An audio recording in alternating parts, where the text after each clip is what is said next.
10th और 12th की degree कितनी इंपॉर्टेंट होती है। आप कोई भी नौकरी पाने के लिए जाए, चाहे सरकारी या प्राइवेट, वहाँ पर आपके 10th और 12th की डिग्री सबसे पहले मांगी जाती है। लेकिन अगर आप ये सोचिए कि अगर भारत के एजुकेशन सिस्टम से, शिक्षा प्रणाली से डिग्री का सिस्टम ही खत्म हो जाए तो फिर? जी हाँ, शिक्षा मंत्री धर्मेंद्र प्रधान ने एक गुरु मंत्र बताया है और उन्होंने बताया है कि अब पढ़ाई लिखाई कैसे होगी और क्या वाकई डिग्री का सिस्टम खत्म हो जाएगा। नमस्कार, आप देख रहे हैं न्यूज़ 18 का डिजिटल प्लेटफॉर्म। मैं हूं आपके साथ श्रुति श्रीवास्तव। केंद्रीय शिक्षा मंत्री धर्मेंद्र प्रधान ने देश के एजुकेशन सिस्टम में बदलाव की जानकारी दी। उन्होंने कहा कि अब हमें केवल डिग्री बांटने वाली पारंपरिक शिक्षा से आगे बढ़ना होगा। आज के बदलते ग्लोबल परिवेश में युवाओं के पास केवल कागजी डिग्री होना काफ़ी नहीं है, बल्कि उनके पास प्रैक्टिकल स्किल्स का होना भी ज़रूरी है। सरकार का लक्ष्य अब ऐसी व्यवस्था खड़ा करना है जहां पढ़ाई का आधार स्किल, एंटरप्रेन्योरशिप और अप्रेंटिसशिप हो।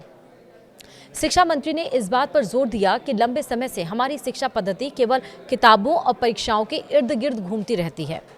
इससे इंडस्ट्री और एकेडमिक्स के बीच बड़ी खाई पैदा हो गई है और इसी को पाटने के लिए नई राष्ट्रीय शिक्षा नीति यानी कि NEP न्यू एजुकेशन पॉलिसी के तहत बड़े बदलाव किए जा रहे हैं।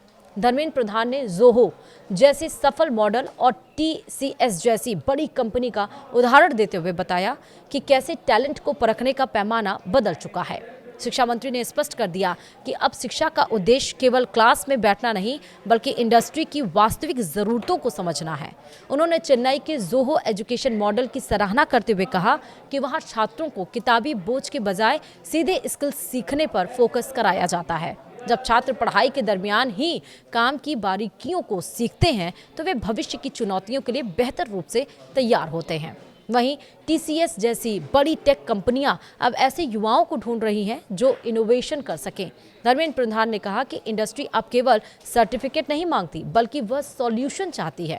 विकसित भारत एजुकेशन फाउंडेशन के माध्यम से अब स्किल डेवलपमेंट और अप्रेंटिसशिप को सिलेबस का अनिवार्य हिस्सा बनाया जा रहा है। इससे छात्र पढ़ाई के साथ साथ काम का अनुभव भी हासिल कर सकेंगे। वहीं शिक्षा मंत्री धर्मेंद्र प्रधान ने भाषा को लेकर चल रही बहस को खारिज करते हुए कहा कि असली चुनौती भाषा नहीं, बल्कि संवाद यानी कम्युनिकेशन और समझ है। नई शिक्षा नीति में अपनाए गए 3 लैंग्वेज फॉर्मूला का उद्देश्य यही है कि बच्चा अपनी मातृभाषा के साथ साथ अन्य भाषाओं में भी सक्षम बने। जब बुनियादी समझ मजबूत होगी, तभी युवा ग्लोबल लेवल पर आत्मविश्वास के साथ अपनी बात रख पाएंगे। वहीं विकसित भारत का लक्ष्य हासिल करने के लिए धर्मेंद्र प्रधान ने लेबर फोर्स यानी कि श्रम शक्ति में महिलाओं की भागीदारी बढ़ाने पर विशेष जोर दिया। उनका मानना है कि मजबूत अर्थव्यवस्था तभी बन सकती है जब समाज का हर वर्ग, विशेषकर महिलाएं, आर्थिक गतिविधियों में सक्रिय रूप से जुड़े। इसके लिए उन्हें डिजिटल स्किल और टेक्नोलॉजी से जोड़ना सरकार की प्राथमिकता है।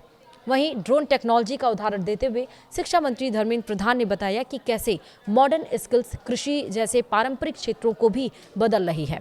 आने वाले समय में AI फॉर एजुकेशन के माध्यम से पढ़ाई के तरीकों को और भी आधुनिक बनाया जाएगा। वहीं टेक्नोलॉजी और लेबर फोर्स का सही तालमेल ही रोजगार के नए अवसर पैदा करेगा। भारत को विश्व गुरु बनाने के लिए ज्ञान के साथ समझ और डिग्री के साथ स्किल को जोड़ना होगा। तो इससे आप समझ में आ रहा होगा कि आने वाले दिनों में हो सकता है जिस डिग्री के पीछे हम भागते हैं या इस डिग्री को हम संभाल के जीवन भर रखते हैं, वो डिग्री का सिस्टम ही खत्म हो जाएगा। क्योंकि वाकई बच्चे इस होड़ में लगे रहते हैं कि किसी तरह उनके मार्क्स अच्छे आए ताकि उनकी डिग्री में वो मार्क्स अच्छे तरीके से 90, 95, 100% सजे रहे। लेकिन क्या वाकई जो 90% होल्डर या 98% होल्डर जो बच्चा है वो स्किल है या नहीं, ये बड़ा सवाल है। वीडियो में इतना ही। नमस्कार।